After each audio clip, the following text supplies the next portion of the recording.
Hello and welcome back to another episode of Come Over for Dinner. I'm so glad you're joining me today. Today I have a very special guest. Her name is Kortnie Brockwalder. She is a stay-at-home mom. She has 4 adorable children. They range in age from 9 to 1. The oldest is a girl and she has 3 boys after the girl. In her former life, she was a teacher. She taught kindergarten through 8th grade. And now, like I said, she loves to stay home and bake and cook and take care of kiddos. Welcome, Kortnie. Thank you so much for having me. And thank you for your graciousness with rescheduling with so many times with sick people. As you know, being a teacher, Yes. It's just flowing through. So we have had many attempts to get together and we finally did it. Yes. The kids finally decided to stay well long enough for her to get together with me. Yes. So record an episode. Well, that was her short introduction. I asked her some of the things that she did, and that was what she said summed her up. But little does she know, of course, maybe he told her, I work with her husband. Her husband happens to be the lower elementary administrator at Logos School, and I see him most days. So I cornered him this afternoon and said, hey, tell me a little bit about your wife. This ought to be good. So, dare I quote word for word? No. I'll sum up what he said. He did agree that you love to cook, to make meals, but he said she specifically loves to make meals for people in need. When babies are born and there are church emails going around for signups, she is one of the first to jump on and offer to take meals to people. And he recognized what a blessing that was when your baby was born. He said when Hudson, the baby, was born, you received meals, and it was such a great blessing. And he realized, wow, my wife does this a lot. Yes. All these people taking the time, spending their time and money to create something and bring it to our home was such a blessing. And I guess it helped him recognize what you do is such a blessing to other families, and it really is.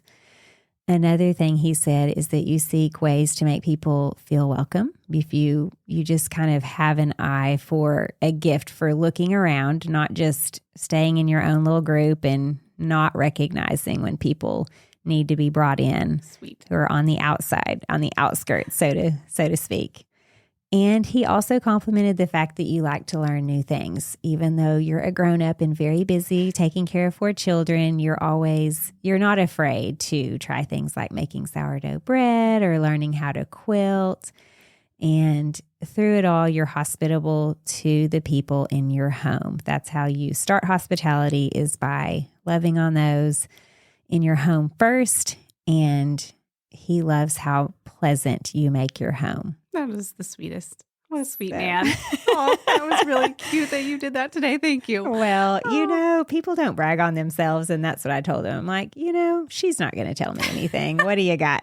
Well, I'm so thankful. And he is so good at actually, just reminding me too, like you have to be so hospitable to your people in your house and then give out of the abundance of that to others, And I think that's such an important thing for us to remember as women, because it's so easy to just kind of you can almost take pride in hospitality. Yes. In some ways of like, I'm going to make this beautiful meal and I'm going to deliver it. And then your people at home are like, wait, what about me? What about me? So I have no food. Kaylin is so good at reminding me about that. And that has made it much more a blessing to all of us, And so my kids are involved in a lot of the meals that we make for people. And Gracie's always, whenever she can, she goes and delivers with me. And so she's able to see the blessing that it takes for somebody. And she has been on the receiving end also with Hudson being born a year ago and having all those meals delivered. And like Kaylin said, it's incredible to feel that. And that when you're providing a meal, that it's a blessing, but you just feel it at a such different level when you're receiving that for 2 weeks. I mean, literally I didn't cook for 2 weeks. That's amazing. I know. It was just amazing. And then you get to see. Such friendship. When people are bringing that, they're showing love and such friendship. I mean, they really care about you. I know. And it's funny because as the mom, too, you're kind of not leaving the house a lot at that time of life. And you really look forward to that fellowship at night when they stop by and they're delivering all this beautiful meal and you get to say hi and then you're holding your baby and it's just really sweet. So there's so much that goes into it. But How sweet that you were able to talk to him about that today. I don't often have that chance to snag a husband and say, well, you tell me the list. Yes. It's funny. It reminded me of this too. I'm one of those people that sometimes jumps in a little too much with things. And he's really good at telling me like, no, you need to maybe back off a little bit. And actually our pastor has been really kind to just offer some advice in that area too, where hospitality is a marathon. You think of it as a marathon and not a sprint, because you're going to hopefully be being hospitable to people for your whole life. And so if you go too hard in the beginning or you go too hard in week to week, you can't do that marathon. You're just exhausted. So I've had to kind of scale back in some ways. So I might do like a big event, but then I might do a couple meals that I'm taking to people before having people at my house, because there's just so many ways that you can be hospitable. There is. And in a church our size, it's grown a lot over the last few years. There's a lot of signups that go out just because there's a lot of people. Right. But you have to recognize, but there's a lot of people. So you don't have to necessarily sign up for every single one. Right. So there's, there are more people maybe that are having babies or are sick or had a surgery. Right. But if you feel pressure or guilt because you cannot sign up for every single one, well, if you did, you would be signing up for at least one a week. Oh, yeah. If not more. Sometimes it's more than that. Sometimes 2 or 3 moms have a baby in a week. Yeah. So you're right. It is a marathon, and you do have to do what God put in front of you and fulfill the duties he gave you in your home first. If you're taking care of your children, taking care of your family, that's the number one thing. And then what do you have to give? And we can make excuses. I mean, we can make excuses and act like we never have time. Well, if you're at that point, well, maybe reevaluate. But you can't do it all. Exactly. And it's so much about a season of life, I feel like, too. I mean, you have maybe little tiny people at home. Your season of life might be like bringing muffins to somebody, that you don't have to sign up for anything. But if you want to bless somebody, you can just, do something you like to do and bless them in that way. Yeah. Because sometimes it's really overwhelming to think of having a family or two over to your house every Saturday. And maybe your season of life is something smaller, and that's okay. It is. Yeah. And I mean, there's been times, I'll just tell off on myself. There was a time I looked at a sign-up sheet and the weekends were taken. Yeah. And all that was left was the week. And I teach full-time. And unless I had been able to pull off Herculean efforts, these people no one was going to get dinner till 8:00 that night. Right. And so I just did not sign up for that one. Exactly. It's like, well, the weekend's gone. I cannot do it this week or next week or whatever it was. Another time, like you said, I actually missed the sign-up sheet, or I just knew that this person had a meal train going. Yeah. And I was making homemade bread and just thought, well, I'm going to run some hot homemade bread by. Oh, what a blessing. Or another family, I didn't even do a meal. I had some muffins in my freezer and some breakfast burritos in my freezer. Perfect. And I just gave it to him on Sunday. Yes. I take this home. It can be breakfast, lunch, or dinner. That is huge. But just add to whatever you already have going. Yes. And so, yes, it can look different ways for sure. You know how mornings can be with little people. I feel like breakfast is amazing. Yes. I feel like that's underrated for people, because I've had people drop off a quiche when Hudson was born, muffins, breakfast burritos, and that was huge because those mornings are tough, especially you have other kids going off to school and you didn't sleep all night. Food can be a snack as well. Exactly. For hungry kids, a muffin goes a long way. I agree. Yes. Give me some coffee in the afternoon and a muffin, and I'm set. You're good to go. Yes. Speaking of food, you do a lot of food or a lot of cooking for your family, but you also take a lot of food to people. What are some of the favorite things that you take? For sure, tell us a favorite dish, but if you have more than one thing, you can share that as well. I do. So we're going to just take this podcast away from hospitality in your home, taking it over to hospitality to people's homes. You're actually delivering hospitality in this podcast. I like that. Hey, you made it easy for me. I have a title now. Yes, there we go. Speaking of titles, every week on Instagram and Facebook, I do a post and announcing the episode. So if you haven't gone to either one of those, join us there and you can get an update every week on what the show's going to be about. And the title of the show, what was it? Delivering hospitality? There we go. Okay. I think this is it. This is it. Okay. Tell us about all your things. It was hard for me to choose actually the meal that I was going to talk about today, because there are quite a few that I had in mind. So I'm going to attach a couple different recipes on the list that Bess will put out. But I decided that I would share the creamy tortellini vegetable soup today because I feel like, especially for people who are healing, having new babies, maybe a surgery, an illness, maybe just like grieving a loss of some kind, a soup can be a really nourishing thing. Especially we're kind of in that cold fall weather here in Idaho right now, so this kind of hits the spot as well. But there's lots of vegetables in this soup, and it's a nice broth, some kind of nurturing and just really delicious, and also has tortellini in it. I do like to add Italian sausage to a lot of things, and so I do add it to this recipe. Okay. So if that just depends on your liking, you can actually add shredded chicken or any kind of meat if you wanted to. My husband loves meat. About a pound? Yes. For this recipe? Right. So I add that in, and I actually like to add some zucchini too. We grew zucchini this year, and so I just have abundance of that, and it was really delicious in there. So it's really just a bunch of delicious spices, broth, and I do like to cook this in my cast iron pot, but you can cook it in the slow cooker. You can do it in the Instant Pot. It has the stovetop directions. It has a lot of different ways to cook it. So if you needed it to be something quicker, I like it if I have the time. I do like to try to simmer those flavors for quite a couple hours before I serve it, but you don't have to. It's one of those soups that you can get all the flavors in the broth and the seasonings all kind of browned, and you can get that sausage in there to get that flavor. And then at the very end, you would toss in like the kale. It does call for kale. So this is one of those sneaky soups that I can feed to my kids, and it's tons of vegetables, but they actually really like it. And I think that the tortellini really helps in that factor. It's the noodle in there. So that's been really helpful with our 6 seasons. This has been really good.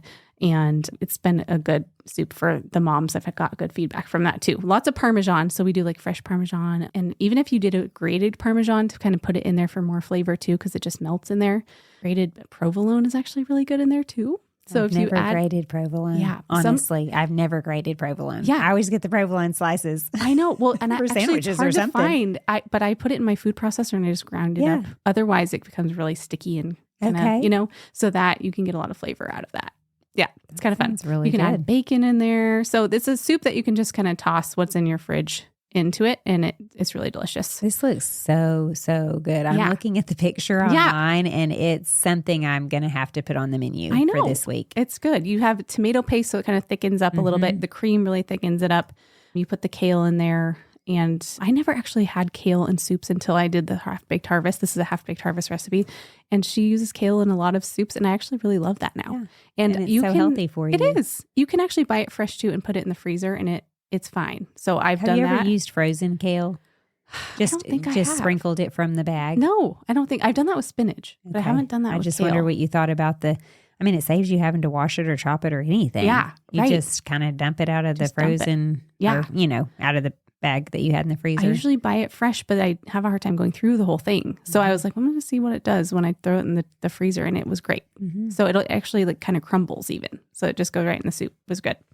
So that is a win. The tortellini in there is delicious, and I recommend that one for the soup. Fresh cheese tortellini, is that found in the frozen section? Yes, you can get it frozen. You can get it refrigerated also. I think I do normally do the refrigerated one. That is something just to be mindful of if you are going to cook this soup earlier on. It depends when the person you're delivering to is eating it. If they're going to eat it right away, I would say toss that tortellini and the kale in before, probably like 15 minutes before you leave, because that tortellini does tend to soak up some of that broth. So you can have like a really thick soup on accident. Right. Or another thing I've done is actually just broken up little pieces of lasagna noodles, and that doesn't actually soak up as much. So that's another option. In place of the tortellini? Right. Okay. Right. So that's another option. Or you could just add more broth to it. And then if you know that you're going to have to travel for a minute and they're not going to eat it right away, then you're fine. If they're going to freeze this meal, you could do that, but then just give them tortellini on the side and they can toss it in at their convenience. So that's really good. I've been on a focaccia kick. So as Kaylin had noted, I've had my trials with sourdough. We're on a good relationship now, but it literally took me a year. It took me a full year to get sourdough down, because moving to Moscow, it was like a lot of people do sourdough here. And that was something that really interested me. I'd never done breads before. And so I really just dove in. I'm like, I'm going to give myself a year, and I know I'm going to be bad at this, But I just, like Rachel Jankovic says all the time, you just have to keep going so that when you're a grandma, you're going to be really good at it, Right.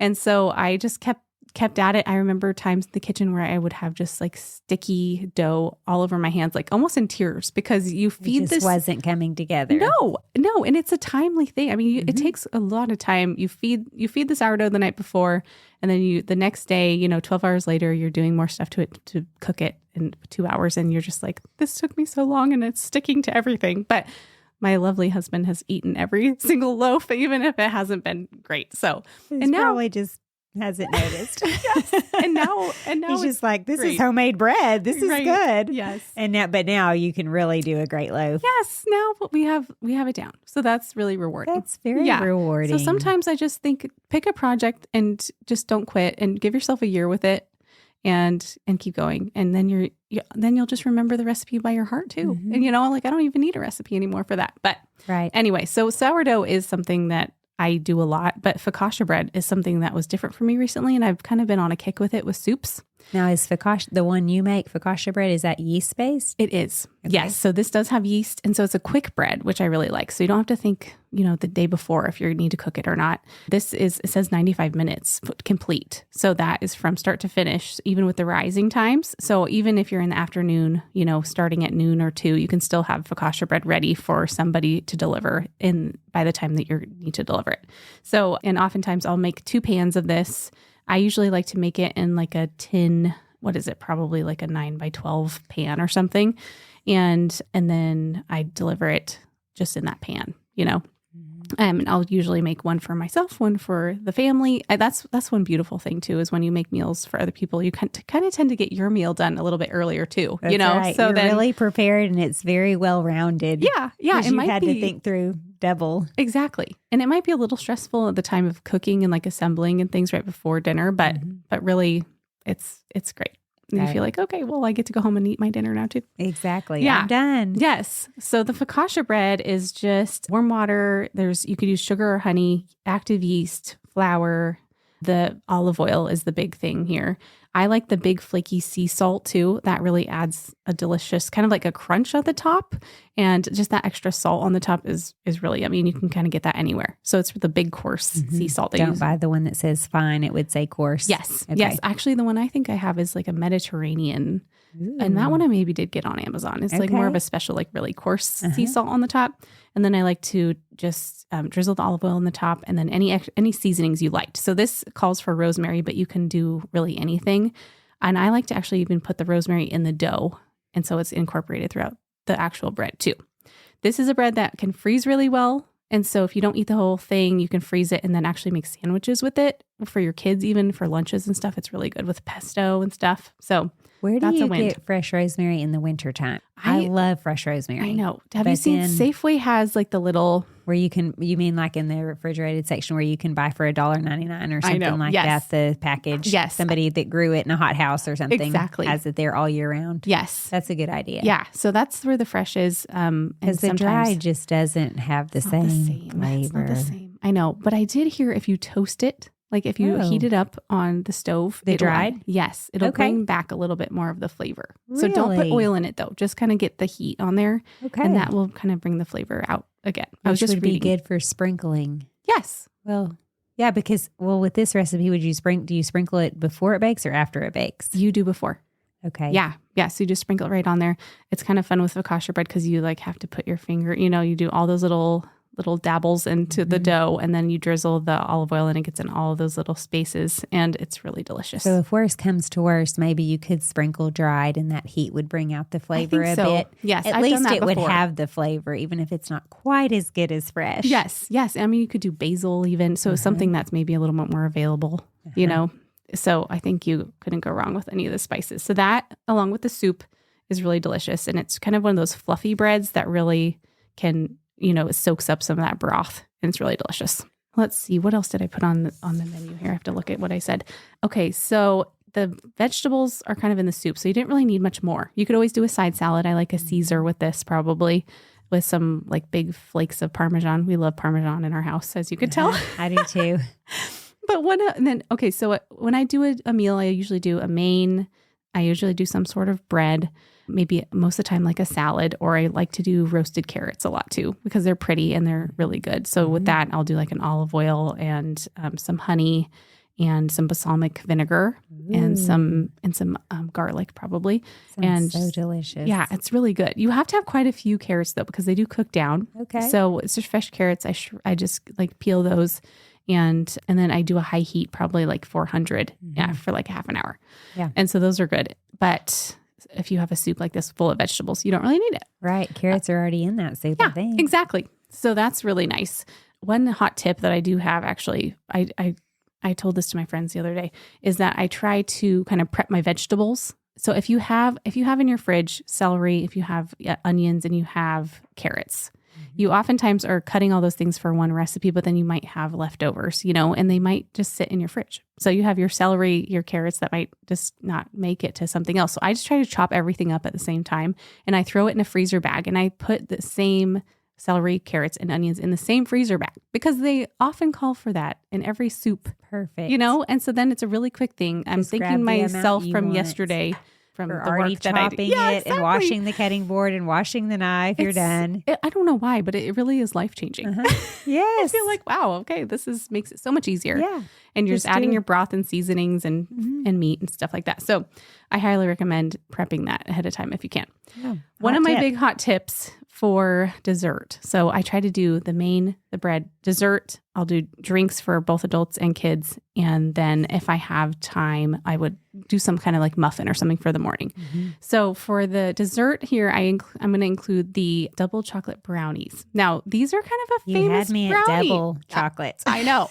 It's so funny because I love chocolate. when Kaylin was teaching 5th grade last year, he would oftentimes, like celebrate with his class and they would get to pick what they wanted and stuff. And they always picked my brownies, which is so sweet. So that's such a compliment. It really is. But I have to tell you, it's 2 boxes of the Ghirardelli box brownies because you know me and I love to make things by scratch. Yeah. But I've just never found brownies that compared to this. Is this the Costco version where it's like triple chocolate chips or something? Or is this Costco does have it. Or is it a certain one at the grocery store? I just get it at Walmart, to be honest. So I get 2 boxes though. This is the trick. You get 2 boxes and you assemble all the ingredients according to the box for the 2 boxes. And then you mix it together and you put it in an 8x8 pan. So a smaller pan. And then it gets these really thick, huge brownies. And I like to sprinkle, I just add the little semi-sweet mini chocolate chips to the top and then a powdered sugar when it's all done. And people just love it. No wonder the kids were asking for these brownies every time they could have a treat. It's so funny. Yeah. So and if you did 2 boxes in a pan, they would be very moist. Do you have to change the cooking time? Yes, it does take about an hour. Add a bit more. Yes. Do you do the same temperature, like whatever the box says? Yes. Just longer. I do. And you do it just till done. Right. Okay. Right. I found the best success in like a cast iron dish though, or glass. Okay. So if you're using one of those like foil pans, they don't turn out as well. They kind of sink in the middle. So there's just another little tip for you. And they're still delicious. And if you put ice cream over it, you won't even notice if it does fail in the middle. But I do think that the pan does have something to do with it, which is the temperature there. So that's a good hot tip for you. Which, before we move on, speaking of dessert, were you the one I texted about the cupcakes? The cupcakes. Yes. We had to track you down. That was so funny. It was the cupcakes for the Grace Agenda. It was. Where it was a large amount of people setting up booths and serving different and various and sundry types of food for all the visitors and guests that attended the Grace Agenda. But it was thousands of people. My sister's mother-in-law that Sunday night was asking about those chocolate cupcakes, and I had to hunt down who made these chocolate cupcakes? And lo and behold, it was Kortnie. Of course it was Kortnie. Yes. But really quick, throw that in there. What did you do? Because it was genius because I thought, I know. My word, she made hundreds of cupcakes, but she had a genius idea. So tell us about it. And I have to give Rachel that credit too, Jankovic. She was like, well, this is what we're going to do. We're going to order the cupcakes. The master organizer. And I had to kind of fight with this a little bit inside of me because I'm thinking, I can definitely make all these cooks. Yes. Yeah. I could definitely make all these cupcakes, and I'm so grateful that I did not. But so Rachel's like, we're going to order the cupcakes unfrosted from Walmart. They're going to come frozen, And then you will then make the frosting homemade and, pipe them beautifully and then top them off with hazelnuts. So they were Nutella frosting. So we got the cupcakes unfrosted from Walmart. They came in these like great containers, which were great for travel and just serving at Grace Agenda. All set up for you. And then we got the fun part of decorating. So Gracie helped me so much. I mean, she probably decorated most of the cupcakes. This is your daughter. Me. Yes, she's 9. Well, she was probably 8 at the time. And we just had a ball. We were able to just decorate the tops and make them beautiful. And they were delicious. They were delicious. Yes. To the point where we're having to ask her recipe and then find out, well, you go to Walmart first. Yeah, just go in the frozen section. But it's such a genius idea because you're taking something really overwhelming. There's hundreds that you were to create. And it was a lot more fun because you have them all right there. It's already set up and you're kind of doing the fun part. The decorating's the fun part. I totally felt like that. And your daughter's just jumping right in with you. Yes. You're not having to mix and bake and try, these burnt burned, these are overcooked, start over. That's a big process. It really is. And then just having the right containers for everything too. That was a real win. Yeah, that's so funny. How many did you put together? I think we had 250 cupcakes because we also did tiramisu. And tiramisu was from scratch. So that was really fun. But so I'm Italian, so the tiramisu was like a really fun thing for me to do as well.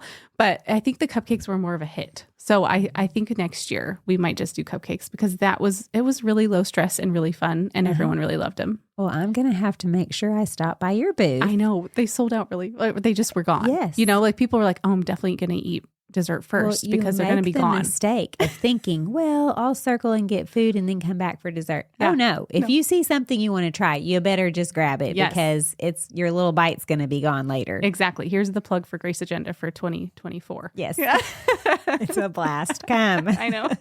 Come and try all the bites, including her cupcakes with the Nutella frosting. Yes, so delicious. Okay, so back to the other things you make. Yes. Well, I try to bring like some kind of adult drink. So you really want to just bring whatever you might provide at your home if you can, if it's in your budget, and maybe bring it to the family, So oftentimes you might have a glass of wine or you might have, a beer or something for the guys. So just depending on your budget, I try to get a bottle of wine for the parents. And if it doesn't work out or if it suits the meal better, sometimes I'll do like 2 beers, or 2 like hard seltzers or some like spiked cider or something fun, something to celebrate. And then for the kids, if they have kiddos, we try to make that really special too. So you do like the Martinelli's bottle, you do the little tiny bottles sometimes, juice boxes, chocolate milk boxes, just something that's really exciting. Sometimes pop, and it just makes it really fun. And it actually reminds me of my kids because after all the meals with Hudson, they were like, Mom, this is just amazing. Like you should definitely have more babies. This is so fun.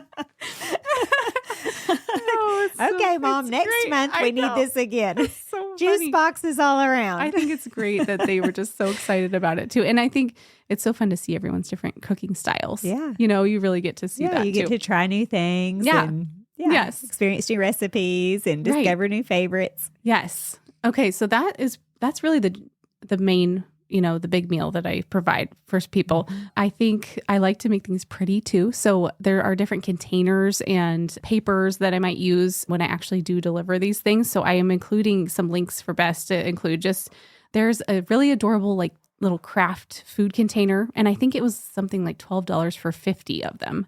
And I use these little tiny boxes for everything. So if I'm delivering cookies to somebody, if I'm delivering cookies to school, I will send them in this little craft box. And it looks adorable, so you might put some like parchment paper in there and throw in whatever you made. And it just looks really cute with some like little jute twine. So you can still make things look pretty. And I also am including some little like tulip cupcake liners for muffins. They just make them look fancy, like they came from a bakery or a cupcake, or you can put cupcakes in there, obviously. And so just a way to make things pretty. There were ladies who would bring their meals to us in like their cute little baskets. Like there are times that I've done that, but there's also times I've delivered in like a diaper box. So we can go Which 2 actually different might ways. be easier because you don't have to return a diaper box. Exactly. You do have to return a cute little basket. Yes. Yeah, but maybe if they just unload it that's and what they they take do. it might be, yeah, Yes. that's actually cute It's and fun. adorable. Yeah, they come with like their cute little baskets and their cute little Oh. towels in there. You know, it just makes it feel different. Yes, like they're bringing you a special picnic. Yes, exactly. So I was impressed to see that when people are delivering for us. So that's just a way to make things a little more beautiful, you know? I think it is a really great tip to, if you can, take everything, and when you leave, they don't have to return anything. Yes, if that's possible. huge. Right. I agree. If you can make sure none of your dishes stay there, towels or whatever. And not that that's always has to be the case, but it does make it a lot more stress-free for the people. Yes. And for you. You don't have to go back and try to pick it up or hunt it down later. Yeah, exactly. I know. And I think with soups can be a little more challenging because I don't like to put a hot soup in a plastic container. Yes. And so I will oftentimes just shop at like Goodwill or thrift stores. And if you have like a pot that you can just give to them and say, keep it, and you can donate it if you don't want it, or pass it on, bless someone else with it. That tends to be my favorite way to like do a soup, because, or just like even some sort of glass container with a top or something. But I think I haven't thought of that. The two things that I've done, I've either taken my pot of soup and dumped it into one they had. Yeah. Just transferred to one of their pots. Or I've said, hey, tomorrow just set it on your front porch and I'll swing by and pick it up. Don't even clean it. Who knows if they actually listen to me, but just, I kind of make a plan. Yes. Like, hey, just set it on the front porch and I'll drive by. But that's a great idea. Anyway, I have one time. I remember this one time I was taking food to a new mom, and my sister had gone with me, and I have my hot pot of soup, and I was thinking, oh, I don't want to bother her with having to return dishes. And so we came up with the idea. This was so many years ago. She's like, well, I said, how about I dump it in one of your pots? And so she runs to the kitchen and she grabs her pot. And we're literally standing in the living room she has a pot and I'm about to start pouring hot soup into the pot she's holding. And we kind of all stop at the same time. And my sister's like, maybe you should go do it over a sink or something. Not over the floor, over her hands. Yes. So we kind of rethought the whole scene and did that. That's because so funny. She kind of foresaw the disaster of, it splashes on her hands. She drops it and, oh my. Funny things happen when you deliver meals. I remember my husband delivered a meal to one family and I gave him the wrong address. Oh, so somebody was really surprised. I gave him the wrong address and he was like, wait, this is surely not the right house because this is for a family of 2 and you guys are a family of 10.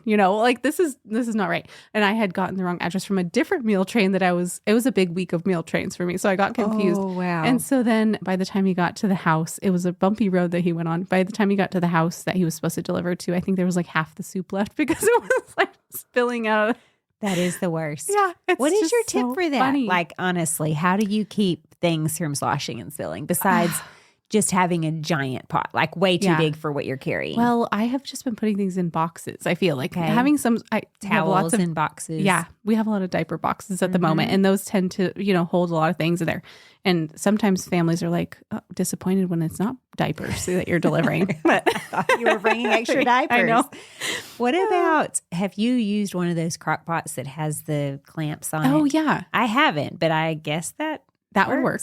That would work. Yeah. You just have to then. But then you have to transfer it because that's not disposable. Yeah. But even what I was saying, the giant pot, I've done that where I have kind of a big pot and it's only half full. Right. So if it sloshes, it doesn't matter, but that's still not a disposable way of carrying soup. Yeah, I know. That's a tricky thing. Soup is tricky. A little more tricky to carry around. Yeah.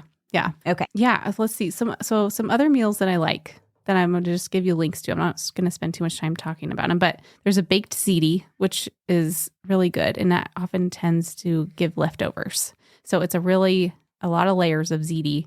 I do like to add Italian sausage to that one too. Of course. Because it doesn't have, I don't think it calls for meat in that recipe. And so I do add that. My husband is a big meat guy, so we like to add that. Mm-hmm. And with breadsticks and salad, you can make it really easy. Those chopped salads that you can get at the grocery store tend to just do the job really quickly if you need that. Otherwise, you could just make a quick vinaigrette and send in a cute little jar, and do that too. There's a sesame chicken recipe I really like to deliver to people. That one's a really good one if there's a gluten-free, some need there. And easy French dip sliders. Those are really easy. That's like a Hawaiian roll with some roast beef and provolone, and then you top it with like an au jus, buttery au jus and some garlic. And that's really good for the adults. Kids love it too, but the kids really enjoy when you make them the pizza sliders. And that's just like a Hawaiian roll, pizza sauce, cheese, and then put it in the oven and just melt that together. And you can add like chips, make it really easy. That's a really easy one. Do you pepperoni in the pizza sliders? That would be great. You could just add anything in there. If you wanted to, any of the pizza toppings. Yes. Okay. Yeah. So that's a fun one. And I did include a link for no-bake lactation bites too. So for new moms, but also just for kids. My kids loved these. I made these a lot in the last year. And it's just a lot of protein. There's like the active brewer's yeast in there, but there's like oats and peanut butter and flax seeds, and you could add chia seeds, and it's just really good. So they started to call those like their protein bites that they make. And Gracie can make them. There's actually coconut oil in there and honey, and they're all really delicious because you know how granola bars can be pretty expensive. Yes. And they are. Yeah. These go a long way, and they are packed with protein, and it's a good snack. These remind me of what I've called power balls or energy bites. Right. So I haven't seen them called lactation bites, but that makes sense because you're trying to get a lot of extra calories and make sure you have good nutrition, and so while you're nursing a baby. Yeah. So this is similar. Mine do not have the brewer's yeast in them though. Yes. Yeah. And it's a powder that I had gotten, and you don't taste it. Like I didn't ever taste it. Is that in the regular grocery store? I know I've seen it and I know I've used it in the past. I think so. I do think maybe I ordered that though. Okay. I think maybe I did because I don't know if our local stores had it. Mm-hmm. Yeah. A lot of the more healthy ingredients are coming to grocery stores, but it kind of depends on your area. Right. And they only keep it if it sells really, really well. Yes. So it could be there for 5 minutes and then gone. Right. So, but I'll have to look. Yeah. I want to try these because this would be perfect for my teenage boy right now. Exactly. Yeah. Great snack. Yes, that's been good. It's been good after school thing when they're starving to death. This is instant food. Yes. What can I put in my mouth immediately? Right. I'm dying. Sometimes I think I take it for granted too. There's just so many meal trains here in this community because, well, before I'd never even really known much about a meal train. With my other kids, we never had anything like this. So that's why we've just been so like blessed our socks off by this, because for our other kids, we had, of course, family who would help and stuff, but it wasn't like an every night thing for 2 weeks. It just really allows you to be present, and like, it's just so sweet that time that you get. And not just for having babies, but just if you have anything going on in your life. Really, I've had friends, even pretty recently who have just had a need, like maybe they have things going on in their life that maybe not everybody knows about, but you are close enough to know, and you can kind of gather some people together and bless them for a few days or a week or something. So not even a scheduled meal train where the whole church knows, just a few friends getting together and saying, exactly, hey, we're going to do this for you. Right. And maybe you don't have like a big community around to be doing a meal train, but you know of somebody who needs meals. Maybe they did just have a baby and 5 of their friends, then you could be that person, Yep. I'm just like, I think we need more people to just be the coordinator. Yeah, exactly. And it's so easy. Meal train, if you look that up, if you're not familiar with that, I'm sure most people are, but it's just a really easy way to just shoot a link and say, sign up if you can. Well, and nowadays it's so easy because you use, what is the name of the website? Is it Sign Up Genius? Oh, that one too. Well, there is that one, but there is something else. What does the church use? Is it Take Them a Meal? Take them a meal. Yeah. Yes. That one's great. Back in the day when I was coordinating, I think eventually maybe somewhere in there, one of these websites came up because it seems like we did have an online sign up at some point. But you know what I did back in the day? Call each and every single person. Right. And get yes or no's. Right. And what day. And I mean, it was, if you were the coordinator, it was wild. That would be, I can't even imagine, just because I need those reminder emails. Yeah. Of like, you have meal on this day. Well, also it was so difficult, for my personality, because you're constantly having to call and ask for something. Like, that's hard. Hi, so-and-so's had a baby. Right. Yeah, I know I talked to you last month, but are you available to cook a meal this month? Anyway, eventually, just when they can have time to sit down with their calendar and look at it and go to the website and fill in their own link, it was so much better. Oh, yeah. So it's so easy just to put that out there and send emails to people. Yeah. And you could also, some people don't check email, I've noticed these days. They're more about text. And so I think you can send it. I don't know if you can send it through text, but maybe you can send the link through a text as well. I think that's way to go. Yeah. And just a couple of housekeeping things if you are going to do that. Just any allergies, aversions in there, and then how many people they're serving. So sometimes they have families staying with them. And so you can say like through these dates, they'll be feeding this many, and then, you know, how many kids they have or whatever. Right. So those notes go right on your online document. yeah, it's really great. So I just found that to be amazing. And I feel like we're so blessed to have a lot of community help here, but that's not everywhere. So just be that person to kind of start one if you see the need. Right. You know, I think that's a very good point, because a lot of times we wish for things, but we don't often turn around and look or just go step in front of a mirror and say, well, you know, you could be the one. Yeah, exactly. You could be the one that started it. Yes. You could be the one that provided it instead of just sitting back and waiting for someone to provide it for you. Right. It's hard, but very needed. Yes, that's right. So do you have any shortcuts or time savers that really stand out with these recipes when you're thinking about creating a large amount of food? Yes, good question. So the veggie prep, which I mentioned earlier, is a big one. But also every week I try to cook a big batch of chicken in my Instant Pot. So my Instant Pot really gets used primarily for cooking chicken that I will then shred later. So I'll get a bunch of chicken breasts most of the time and put them all in my Instant Pot with some chicken broth or either water and some garlic. And then I'll put it on the pressure setting for 12 minutes. And it cooks all the chicken. And then you let the pressure just run out. And then you put it in your KitchenAid. Put it in your KitchenAid, and then you use the paddle attachment, and it shreds it for you. And then I just have shredded chicken. I'll put it in little bags that I can toss in a soup, or if I'm going to make it that day, I'll, toss it in some enchiladas. It's just such a nice thing to have shredded chicken. Easy. It is. And if you went to go and try and buy shredded chicken at the store, it's like so $10 expensive. for a tiny little thing. Wow. And you can spend like $13 for a huge thing of chicken breasts. How many did you say you put in you said it was an Instant Pot? Yeah, it's an Instant Pot. Like oh, goodness. How many can you put in at a time? Well, I mean, it's at like least a family size I would pack? say it was probably like 2.5 pounds or so. Okay. Maybe 3 even. I mean, it's a big pot. Okay. Yeah. And it gives you a lot of chicken. And then you have the broth too, which is really delicious. So I then will save that for recipes too. I just put it in a wide mouth jar and toss it in the fridge or the freezer. And then you have the broth to use for later. So it's really a very reasonable thing to do with a budget too. Yeah. So we enjoy that. And I love just having it ready to toss in. So we have soups a lot of nights this time of year. Well, that's perfect for this upcoming season that we're in. Yes. Winter is upon us. Yeah.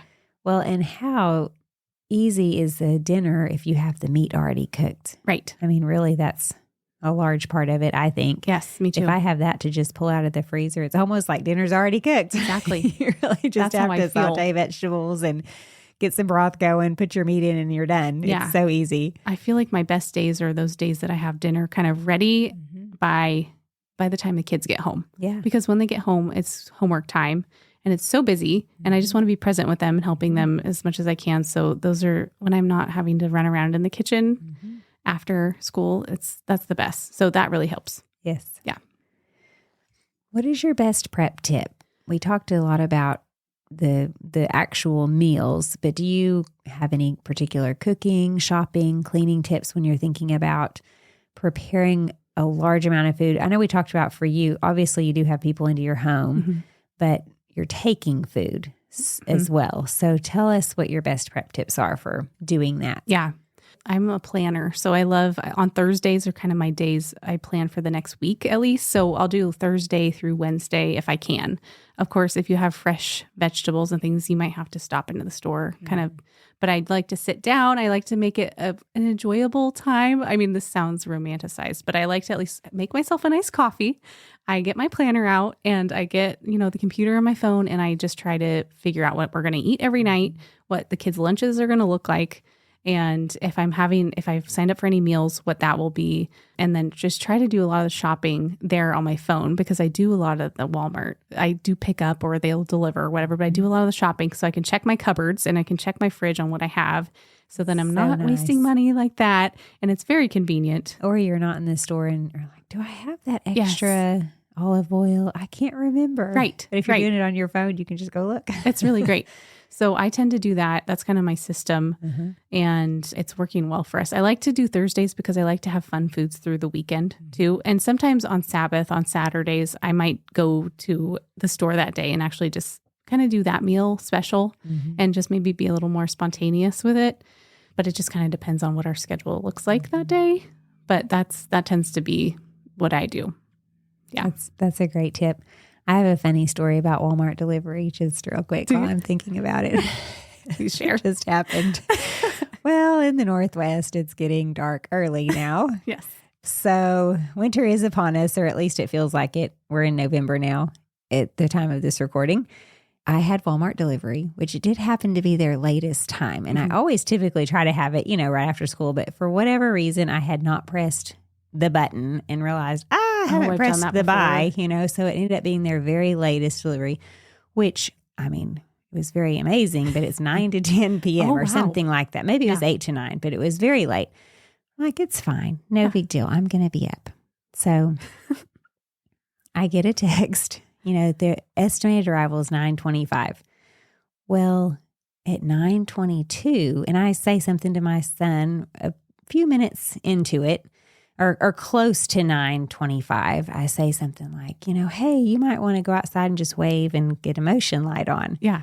Right as I'm telling him that, I get a text from Walmart saying, your order has been canceled as the driver said it was undeliverable. What? And so I'm like, what? I race outside. There's nobody there. It is pitch black outside. Wow. And I realized they just panicked and bolted. Really? Because it was so dark. We have lights, but they were motion lights. Yeah. And so from the front of the house, I guess the front of the house, when I went out, it was very dark. Yeah. And the front of the house was not lit up because we had lights on more at the back. The kitchen's at the back. So there was lights on the back. They just absolutely panicked, never called us. Because I called Walmart. I'm like, is our phone number in there? Could they not have called us? Like, yeah, they're supposed to call. I would have walked out and just gotten the groceries from them. Right. But it was hilarious. I realized if we have Walmart delivery and it's dark, I probably just have to go stand outside. You'll just have to have your flashlight. As soon as they leave the store, I'm just going to go stand outside and be like, please don't bolt. We're not going to murder you if you walk up to our house and it's dark. Right.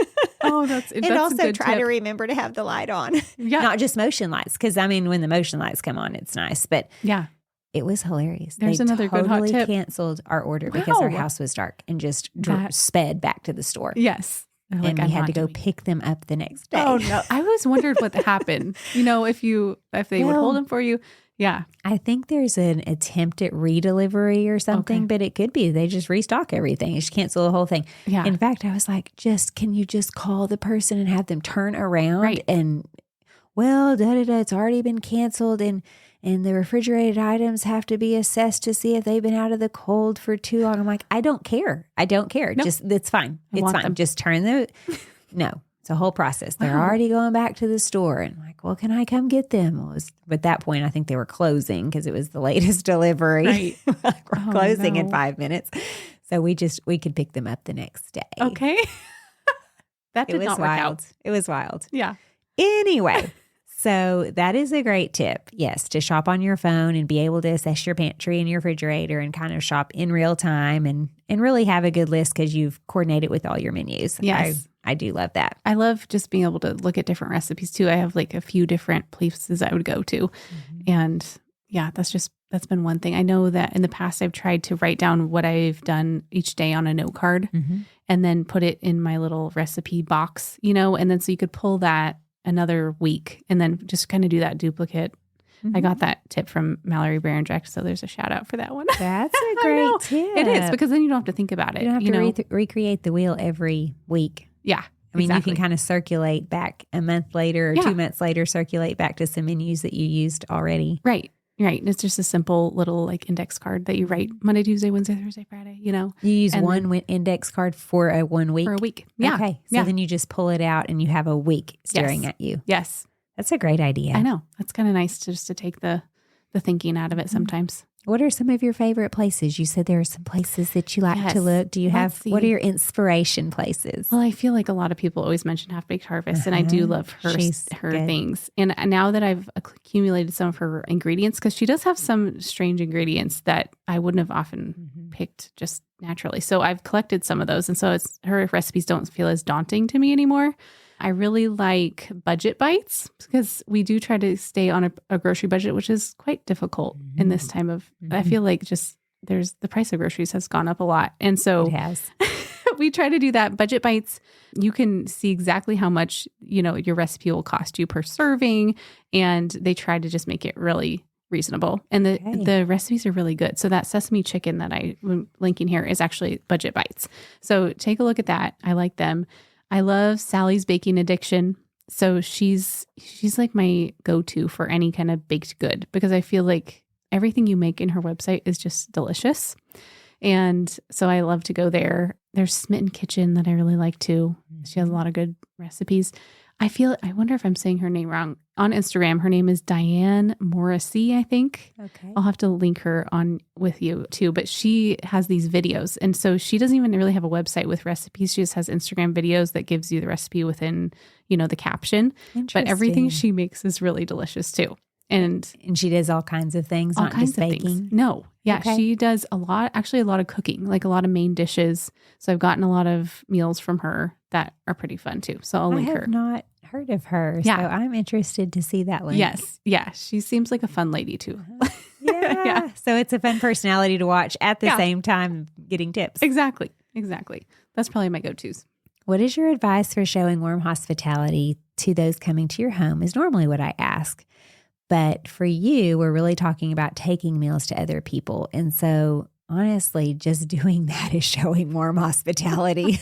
I feel very loved when you show up.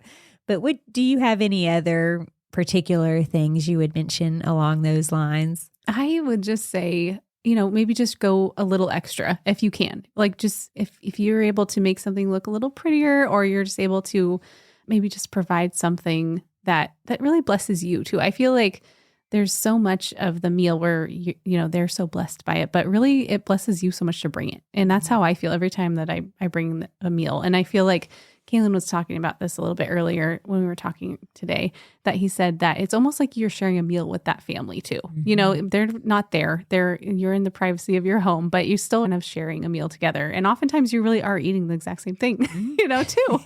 made their meal, you just meal. are thinking about them as you're enjoying it, or you're, both families. Mm-hmm. So it's just a special thing to be able to do that. And in just a different way of having fellowship. Mm-hmm. People will then, you're serving a meal, and then they'll tell you the next day, like how special that was. And the kids are excited about their drinks that they had, or, it's really sweet. Yes. Yeah. Well, like you mentioned, it encourages other people, but oddly enough, it encourages us too. Oh yeah. It really does. It really blesses us to give to others. I've often heard the advice, seen it written in sermons, wherever, but often the advice, if you're feeling down or sad or lonely, do something for somebody else. Absolutely. Look outside of yourself, and it immediately, that giving, it immediately blesses you. Yeah, it lifts really you up. does. It does. Lifts you up. I know. I totally agree with that.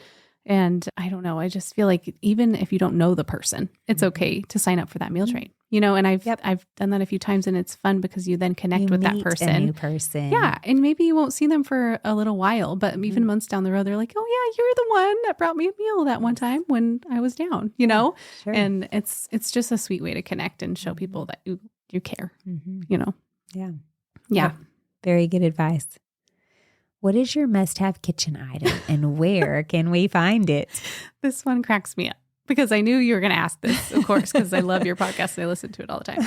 And I have to give this credit to Sarah Mortimer because she taught me sourdough class. Okay. And within her sourdough class, she gives you like the sweetest little package when you leave. So she gives you a starter, and she gives you some parchment paper. And the thing that I can't live without now is the bowl scraper. So I know this sounds weird, but everyone needs a bowl scraper. It's one of those just little plastic, funny shaped items that you can use to like scrape off your dough. That's what you use it for with sourdough.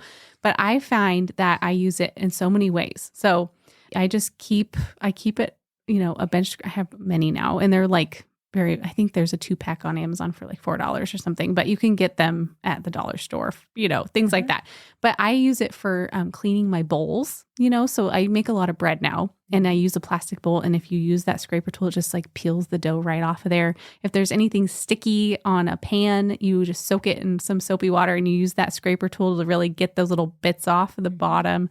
And if it's plastic, it won't scratch anything. No, exactly. Yeah. I feel like there's other things that I use it for. Of course, lifting dough and getting any little, if you have a cutting board, like a wooden cutting board and things are sticking to it, like pizza dough or something, you just use that scraper to get it off. So I guess I use it a lot to clean things. I have a small one, probably not as big as what you're talking about, but it's a small square, maybe a couple inches by a couple inches, from Pampered Chef from years ago. That's plastic, and it just sits behind my sink, and I use it to scrape things all the time because it doesn't scratch anything. You could use it on any pan, glass, anything. Yes. But it was marketed as a dish scraper. Okay. But I know what you're talking about. Yes. And it works amazing. I know. I love that thing. I told Sarah, I'm like, I can't live without this now. And so I just... You'll find that you get it, and then you will find so many uses for it. And another thing, your Pampered Chef little card reminded me of, if you have like an expired gift card, you could just stick that. I stick an expired gift card in with my sponges and stuff, and then just keep that for those little, because sometimes the bench scraper is too big to put in like a pot. So you use a little gift card, like expired gift card, to get those little spaces too. Scraper. Yeah, it's so great. So perfect. I love that. I'm trying to think of other, I said plastic bowls, and that they're not beautiful or anything, but it's, one of those big plastic bowls. And if you are into like dough or bread, I just highly suggest getting those because they're very easy to clean. I feel like my stainless bowl in my KitchenAid, I was using that for a long time. It stays colder, especially here because it is a little colder of a climate. So then your bread doesn't tend to rise as well. But then also it's really hard to clean the dough off of it. So those plastic bowls that you could just like stack, and sometimes they have lids and stuff. Those are really nice to have as well. Do you have a favorite brand? As soon as you said that, I think Tupperware. Yeah. Tupperware is not everywhere anymore. Yeah. It used to be. Well, do you just buy anything, or do you order a certain brand? I don't have a brand that I would recommend. I just have some like white. I probably got them at like the dollar store. I don't know. Yeah. Maybe Walmart. Yeah. But just any plastic will work. Yeah. Okay. Yeah. I know. That's been a big blessing to me. Yes. And if you buy them cheap, then you don't have to worry about, if something happens to them, or if you need to pass them on, and if you're taking a meal and someone keeps the bowl, exactly, or you lose the bowl, it's no big deal. No big deal. Do you have a story for us from all of your years of hosting people or carrying meals? Do you have a funny story, a disaster story, anything that's happened, or has everything just gone swimmingly? I think that, I shared the meal delivery that probably got like half the soup. And that was quite hilarious. Whereas when my husband delivered and half the soup made it, or you deliver to the wrong address, the floor, or the wrong address. Yes, you have told a couple. Otherwise, some funny stories. Oh, well, there's just times that you kind of get in a little bit of run out of time at the end of your time of cooking, and then your company is arriving, and I think that there's just been times that I've had to hide things in the bathtub, and I've taken this tip from some people in our community. The curtain closed. Yeah, you just pray that no one has to go in there, You're like, oh no, I hope all the kids just behave themselves and don't have to like peek in there. What's behind the curtain? Yes. I think those are just some of the challenges. Like, so it's okay to have to do that, just like put your pots and pans in the bathtub, totally fine.